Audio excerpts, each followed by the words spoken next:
This is Killer Innovations, a show about ideas, creativity, and how you can innovate. Welcome to the Innovator's Garage, where you learn to create your next game-changing killer innovation. There's this growing trend of innovation through mergers and acquisition. In fact, over the last 36 months, 57% of all M&A deals were driven by innovation. It is by far the largest rationale of all M&A deals that occurred in the marketplace. So why is innovation through acquisition becoming such a hot area right now? Well, one is in companies that have the financial means to do mergers and acquisitions, they're finding that innovating within their own teams is becoming increasingly more important. And innovation through acquisition gets viewed as kind of being the easiest way to catch up. If you're a large organization and some small startup comes in and takes a big chunk of your market share, you're already behind. And so acquiring a company can be one way in order to really drive a huge amount of innovation value. But there's a downside here. When I've gone back and I've looked at M&A deals that were driven by innovation, and then you look at the organization that acquired the company, that did the acquisition, M&A activities can be a way for an organization to hide a culture of not tolerating failure. I've talked to a lot of innovation organizations, a lot of teams, a lot of individuals, a lot of chief innovation officers, and they're frustrated. The acquisition team goes off and finds this hot startup to go do this, while the innovation team had the exact same idea 2, 3, 4, 5, 10 years before, but couldn't get management to buy onto it. Why? Because in many organizations, they get stuck in this rut where, well, it's really early stage. We don't know if it's going to work. This might fail. It'd be a waste of money. And, we're so really nervous about that. So they say no to it. But then later on, they're willing to do the acquisition to get access to that technology. That's frustrating to the innovation teams. It's frustrating to those individuals who have proposed the original idea to say, why didn't you fund it 3 years ago? We would have been the leaders in the market. And now you're out there acquiring companies and therefore buying that innovation value by acquiring the company. So in some cases, this innovation through acquisition is a way to kind of mask over some cultural issues or a willingness of senior management to support the innovation efforts. Because let's face it, you can easily hide an M&A failure. Go out. There's actually a Wikipedia pages of all the leading companies out there that list all of their M&As, and then they actually list, what's left of it today. How many people the senior management team is still around? How many of those products are still selling? M&As don't have a high return rate. They're not, automatic, big, huge successes.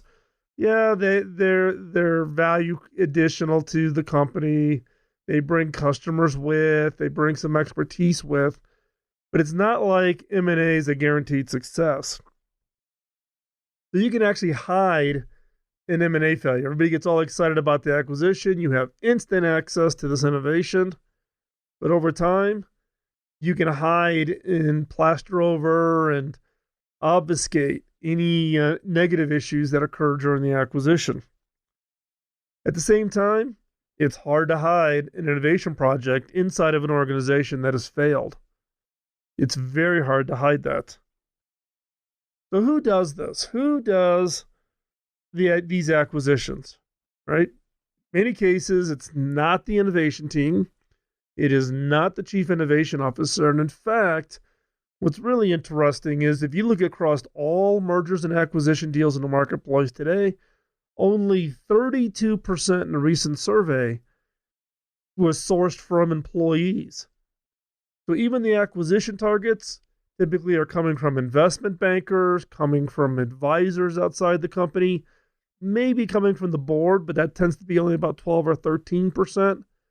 Only 32% of M&A deals are sourced by the employees. That means 68% comes from outside of the organization in some way. So who gets those deals? Well, it's the mergers and acquisition teams who get this from an investment banker, from a board member, from an outside advisor saying, hey, so-and-so is on the market. Someone's got this really hot technology. You ought to acquire it. So is the M&A team best equipped to do these M&A kinds of deals? Now, if you ask most mergers and acquisition execs, they are predicting that this trend of innovation through M&A is going to absolutely explode. However, only 20% of these M&A teams think that they're equipped to take this on. They recognize that they need a whole new set of tools, a whole new set of analytics, a whole new set of methodologies to evaluate everything from what is the innovation value, not just the business value. Is it CRETA? Is it going to deliver positive revenue? Is it going to expand the channels? All the normal M&A things, that's great. But if you're acquiring innovation through M&A, meaning you are strategically saying we are going to innovate by mergers and acquisition, your M&A teams need to be equipped to understand what that innovation value is.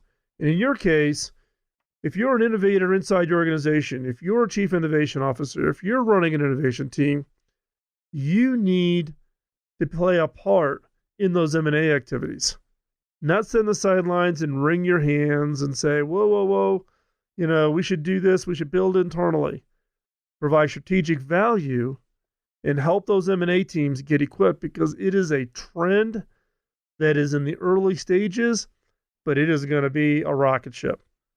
More and more innovations in large organizations is going to come in through this acquisition process. Now, as we talked about it, only 20% of M&A teams think that they're equipped to take on this explosion of innovation activities that is driving M&A.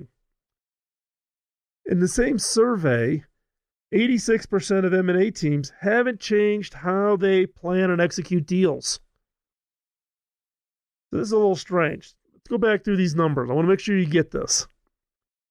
57% of today's M&A deals are driven by innovation. That is the sole motivation. 57%. It is by far the largest reason for M&A deals occurring in today's market. Yet only 20% of M&A teams feel that they're equipped to take this on. So it's more than half of all deals, but only 20% of M&A teams are ready to take this on. And at the same time, 86% of all the M&A teams haven't changed their process. So they're trying to use the traditional, model of looking at and determining value of a business M&A activity and trying to apply that to how you think about innovation. So what we're going to talk about today is I'm going to share with you some more of my perspectives. I've lived on both sides of this equation. I've been on the side of acquiring companies. I've been on the side of being acquired into large organizations because people wanted the innovation value that we had created. And I'm going to share with you later in the show a couple of steps, really a process that I use when I'm doing innovation M&A that you should share within your organization. So if you're a chief innovation officer, if you're running an innovation team, I'm going to give you a process that has worked very well for me. You can use that inside your organization and therefore actually help position you to be that innovation leader. So you're not going to want to miss the rest of the show, so stay tuned. We're going to cover all of that.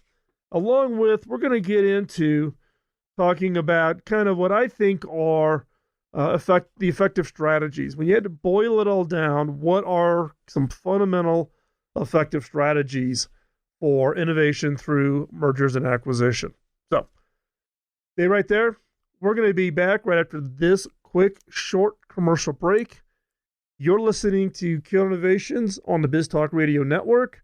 And go check out BizTalk. Go over to BizTalk and check out all the other shows that are out there that can help you grow your business, establish your strategies, and be more effective in the businesses you're trying to be in. So stay right there. We'll be right back after this quick commercial break.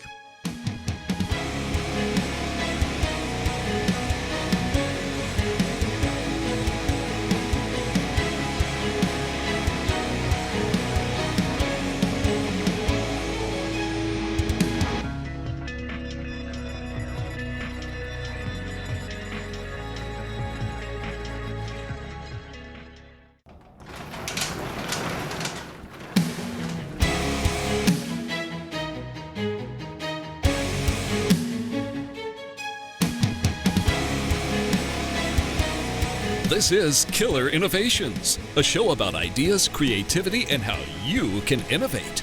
Welcome to the Innovator's Garage, where you learn to create your next game-changing killer innovation.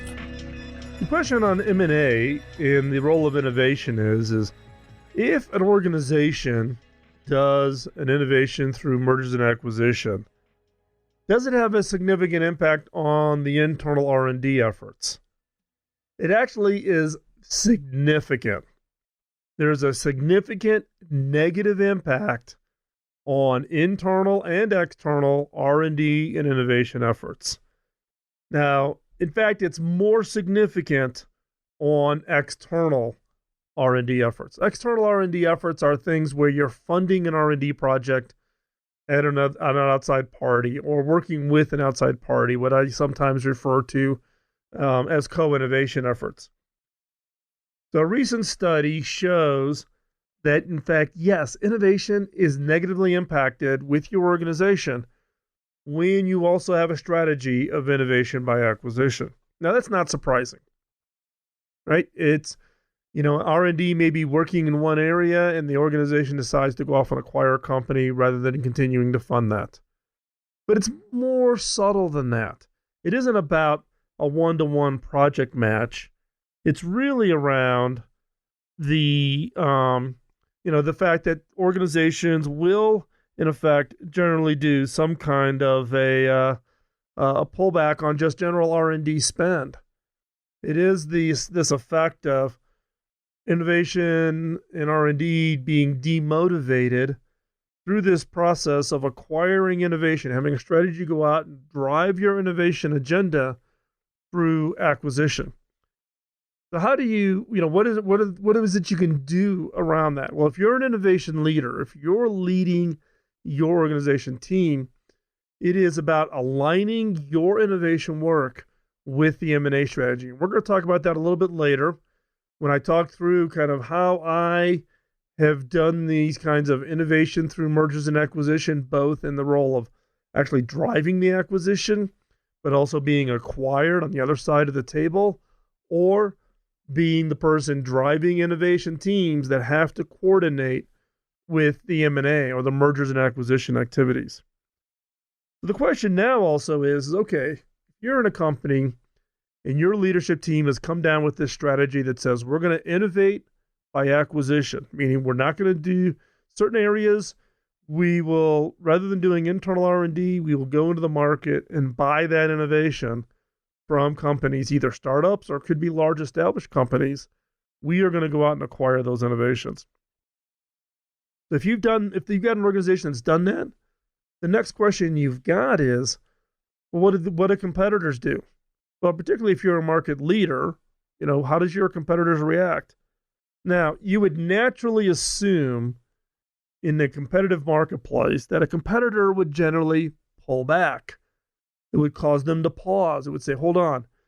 If they're abandoning their internal innovation to go do innovation by acquisition, and it may not be a total abandonment, but that's how it gets perceived in the competitor's, mindset, you would generally assume that the competitors would pull back, that they, in effect, would follow the other person in the marketplace and shift to an innovation by acquisition, and that there would just be this general slowdown, less investment, less rigor, slower pace amount of internal and external R&D efforts. So if company A goes off and says, we're going to do innovation by acquisition, competitor B, you would generally think they're going to slow down, that they're going to maybe shift to a similar strategy. They're going to just see a general slowdown. And in fact, this sometimes does happen in organizations of what I refer to extreme benchmarking, where the CEOs or the senior executives within an organization are so focused on doing competitive benchmarking of company A to company B. If you're company B, the CEOs or the leaders within the organization are trying to or try to use this extreme benchmarking to see whether or not you're more efficient, more effective, more productive. And this can have a disastrous effect. I lived through this. This can have a disastrous effect on your innovation efforts. So again, company A makes a shift. They're going to go with an innovation by acquisition strategy. What do the competitors do? You would think they would slow down. However, the opposite is true. When you go through and you do the analysis and you look at competitors in markets where a leader or a significant player in the market has shifted to an innovation by acquisition, the competitor typically doubles down. They use the inertia of a company, of their competitor going in and doing innovation by acquisition to actually broaden their R&D, to invest more. They tend to want to go over and actually speed up their innovation pace. The fact that somebody stepped out and just bought an innovation value actually spurs competitors to pick up the pace, invest more, drive the innovation agenda. Now, while the primary company tends to slow down in the pace because you do the acquisition, you've got it, you bring it in-house, you've kind of wrapped up the deal. The competitors are actually continuing to make that innovation investment. So this is a little bit of counterintuitive when organizations are thinking about going with an innovation by acquisition. They think of it as, I can catch up, I'm maybe behind, I can acquire this great asset, I can bring it in, and then the end result is I can beat my competitors, but what happens is your competitors will actually double down, increase their investment, and increase their pace. And there's a number of studies out there that prove this out. I mean, one example is just look at virtual reality today in the marketplace. When Facebook acquired Oculus Rift, everybody kind of assumed, wow, Facebook is going to be the lead. They bought this. They paid billions of dollars. Everybody else is cooked. What happened in the marketplace? You saw an explosion of startup companies. You saw an explosion of innovation investments coming from large organizations, whether that be Microsoft and HoloLens or go through the entire list. So the strategy of saying, I'm going to jump to be the leader in the pack and crush everybody out by simply doing this acquisition actually has a motivating effect on your competitors. So it's counterintuitive. So that is one of the ramifications of an innovation by acquisition strategy. Now, innovation by acquisition is not a negative thing. I don't want you to walk away thinking that I'm against it. It has its role, but it has its role in being done the right way. And that's what we're going to talk about right after this break.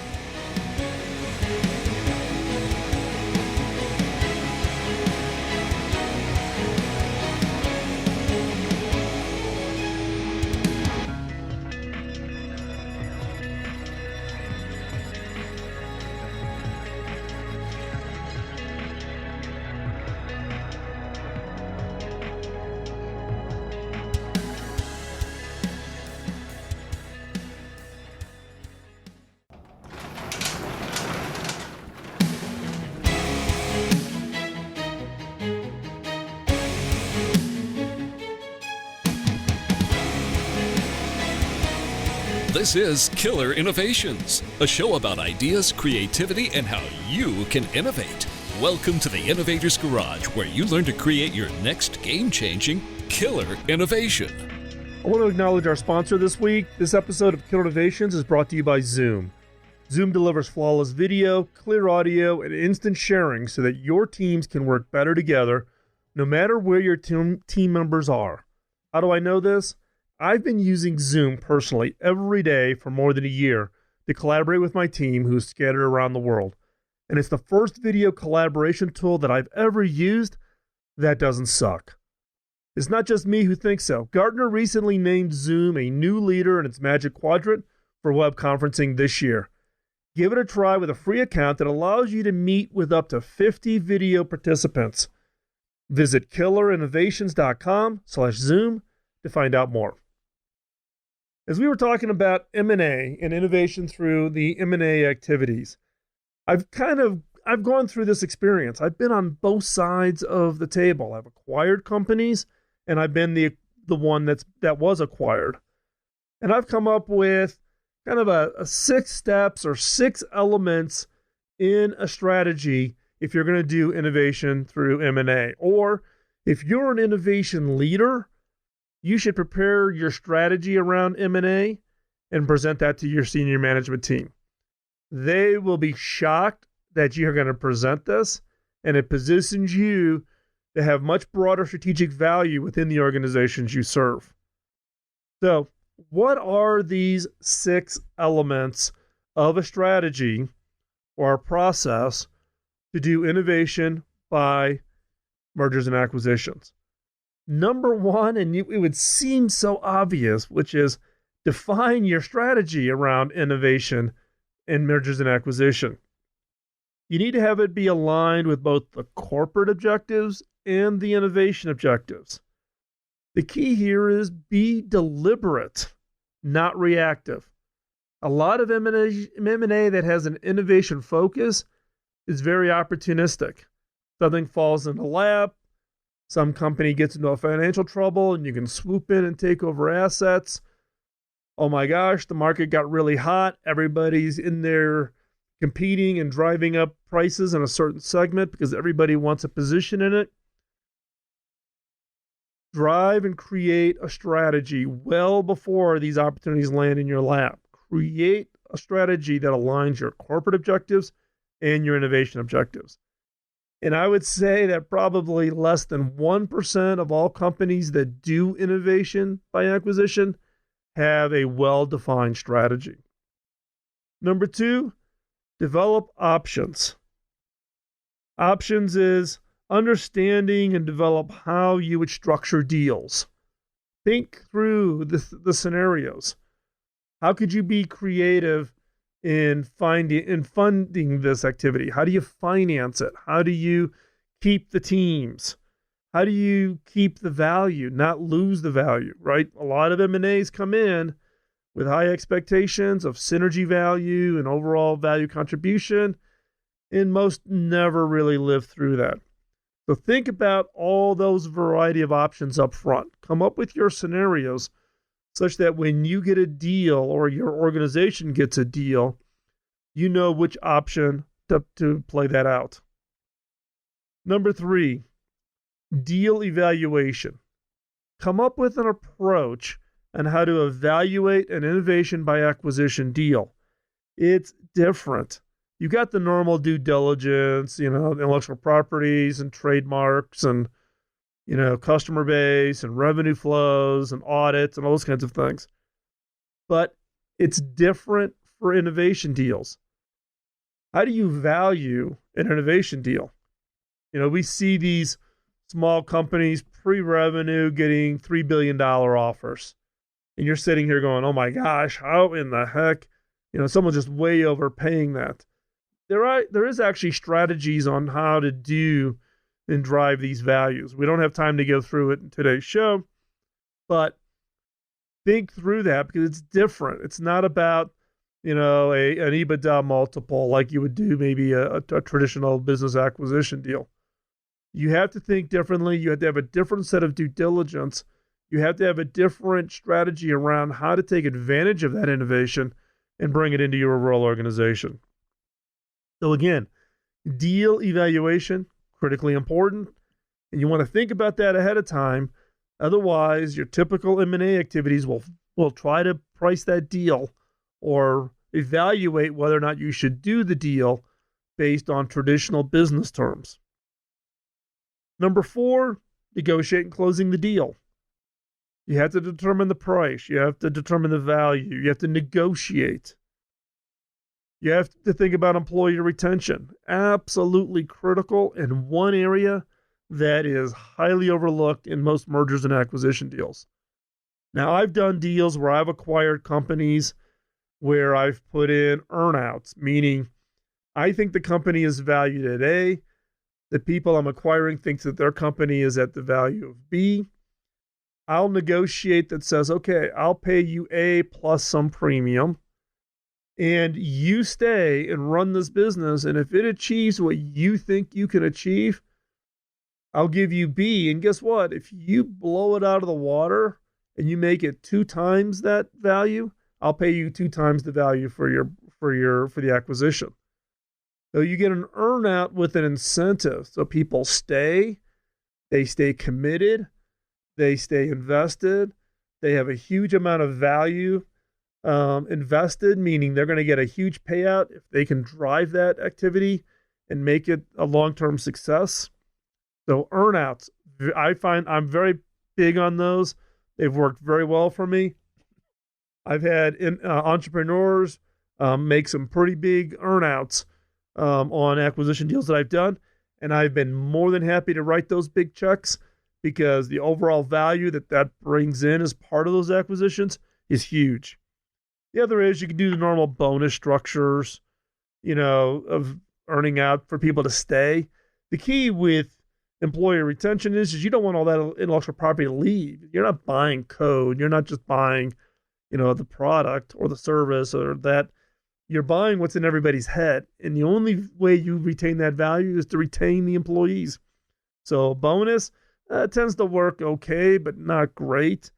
I've seen some companies go into and spend more time on negotiating the non-compete clause after an acquisition than actually negotiating the deal. And that is just a wasteful amount of energy. You want people to want to stay, not stay because they have a handcuff. You don't want people to feel cheated or mistreated because if they leave, they can't even work in the space or the technologies or the areas that their expertise is in. So negotiating and closing is part of that. Employee retention. I think you also have to think about the 100-day plan. I'm big on a 100-day plan. So plan out what's going to happen in the first 100 days. Think about day one operation. Day one operation means the integration is done. And what's that plan for day one? Sales, marketing, all those kinds of things. Number 5, integration. Actually planning out, bringing the organization in and integrating in. Here's the thing that I got my biggest surprise on one deal I did, which was the cost of integration. Very, very small company, kind of in the less than $3 million, less than $4 million total acquisition cost, coming into a very large organization. In the integration planning, the IT team had to estimate how much it was going to take to integrate them into the IT systems. It was more than the total acquisition deal. That's right. I acquired a company for like a little north of $3 million, $4 million. The IT integration cost, the changes that were going to be required in the IT organization to bring this organization in was more than the total acquisition cost. I just about lost it. And that just proves that even in large organizations, in the M&A activities, they have a hard time downscaling to take in and bring in just these small companies. And then number 6, implementation. You have to make it real. You have to define the key performance indicators. How do you know in the end that all that work up front on that acquisition is going to work out? So number 1, define your M&A and innovation strategy. Number 2, come up with your options. Number 3, Figure out a way to do your deal evaluations. Number 4, you have to negotiate and close the deal. Number 5, integration. How do you do the integration planning? How do you bring this new acquisition in and make it effective? And number 6, the actual implementation, making it real and tracking that performance. So, stay right there. We're going to be right back. Then we're going to talk about what are the most effective strategies for innovation by acquisition. So we talked about the process. Now I want to talk about the strategies. So we'll be right back, right here on Killer Innovations.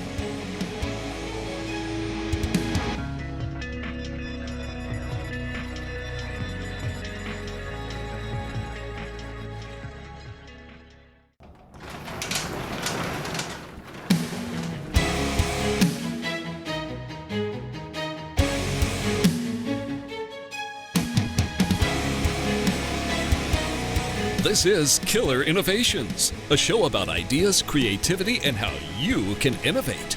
Welcome to the Innovator's Garage, where you learn to create your next game-changing killer innovation. As I've shared, I've been through a lot of innovation by acquisition processes, both in the role of acquiring innovations that bring into an organization or being at a company that got acquired. And over those years, I've kind of seen the ups and the downs, the pluses and the minuses, what works and what doesn't work. And so what I want to share with you now is what I think are the most effective strategies for innovation by acquisition. What are the key things that an organization, if they have this in place, is going to have a much higher likelihood of success? I'm just boiling it down to 3. One is they have a clear roadmap. They have clarity of the objectives within the organization. They have a defined product plan that is flexible in the form of being able to take in an acquisition and get full value out of it. The opposite of that is what I would refer to as not invented here. They have a roadmap, but any outside disturbance in that roadmap is totally rejected. So a defined product plan, product roadmap, whether that's product or service, that is flexible. And they have go-to-market plans that can accommodate an innovation by acquisition.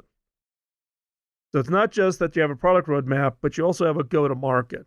You've built in flexibility within your organization that should an acquisition come in, that should an innovation by acquisition come in, that your go-to-market plans can accommodate. So again, number 1, clear roadmap. That is absolutely the number 1. Ones where I've seen it failed is they have no roadmap, they have no plan. They get enamored with the new shiny object. They go off and acquire it and say, well, we'll just figure it out. And then in the inside of the organization just totally rejects it. The antibodies come out in swarms and totally kills it. So again, number 1, a clear roadmap. Number 2, it's strategic integration. It's not just acquiring and integrating it and, having it okay, that company now reports to that senior vice president, and it just looks like a plug-in into the organization. Strategic integration, you're thinking through all of those issues of team retention and what's the culture of that organization that you're acquiring and the culture of your organization, and how are you going to bring that culture mix together? The number 1 failure point that I've seen for acquisitions, and I've been involved in ones that are into the tens of billions of dollars of acquisition to, $2, $3, $4 million and everything in between. The number 1 reason that I've seen acquisitions totally come off the rails and crash and burn is a culture mismatch. The acquiring company has one culture, the company being acquired is a different culture, and boy, that is like oil and water. So when you're thinking about the strategic integration, really thinking hard about that integration piece, thinking about how the cultures are going to mesh is absolutely critical. The other is part of this strategic integration is looking at it from the standpoint of long-term strategic vision.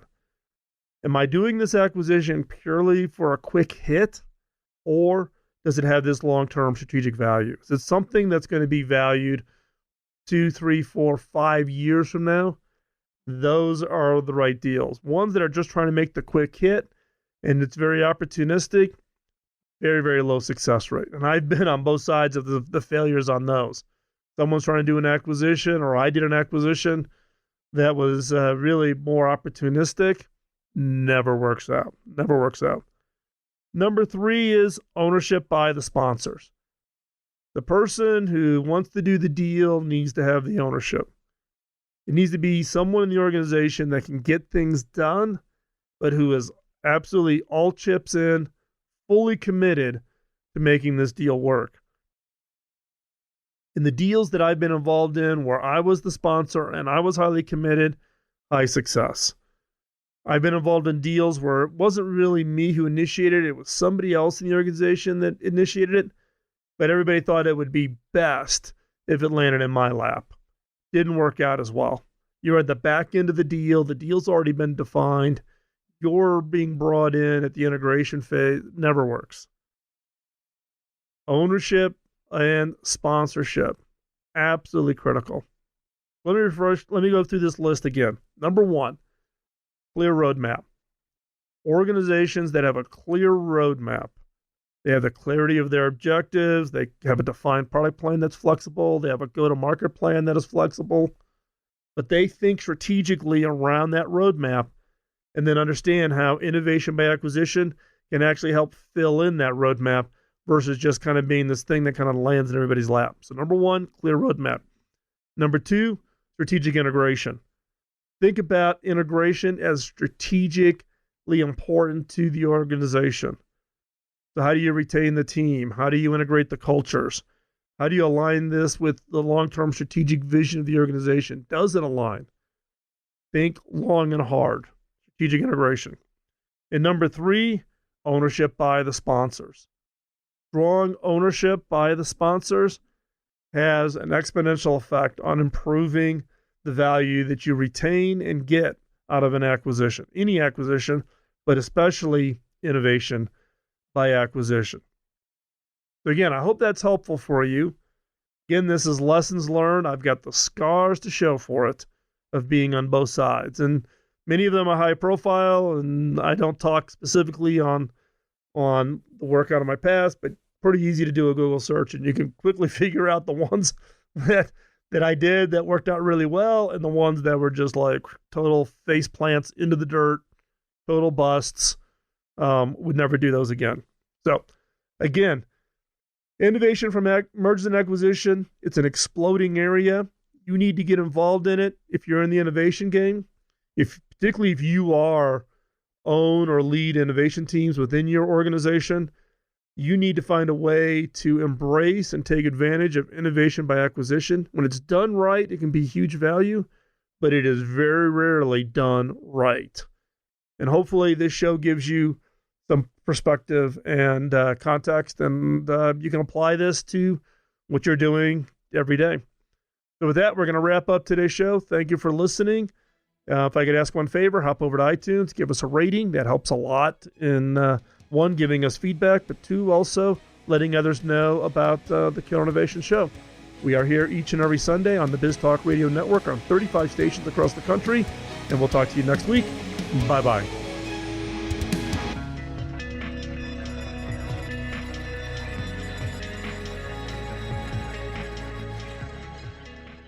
Autism. 1 out of every 68 children in America are impacted across every race, ethnicity, and socioeconomic group. If you aren't directly affected, someone you know is. Today's world doesn't support those on the autism spectrum. It needs hacking for us to truly welcome those who think and create differently than ourselves.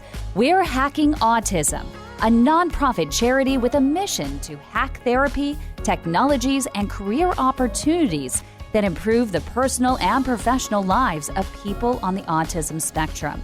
We believe that everyone can play a role in supporting those on the autism spectrum so that they can show their unique talents and abilities in this fast-paced world.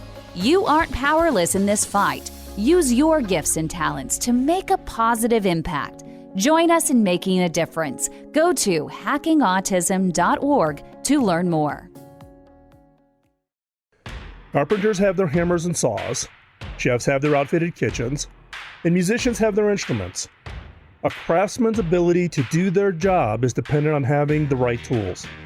So where does an innovator, someone who takes an idea and makes it real, find the right tools to do their job? Outfit your innovator's garage by visiting innovation.tools. Innovation.tools is an online store created by innovators for innovators. It's where you will find tested and proven tools to help you create that next great product or service. These tools include books, audio training, video training, brainstorming how-tos, and much, much more. And for a limited time, listeners of Killer Innovations will get 25% off on your first order by using the discount code RADIO at checkout.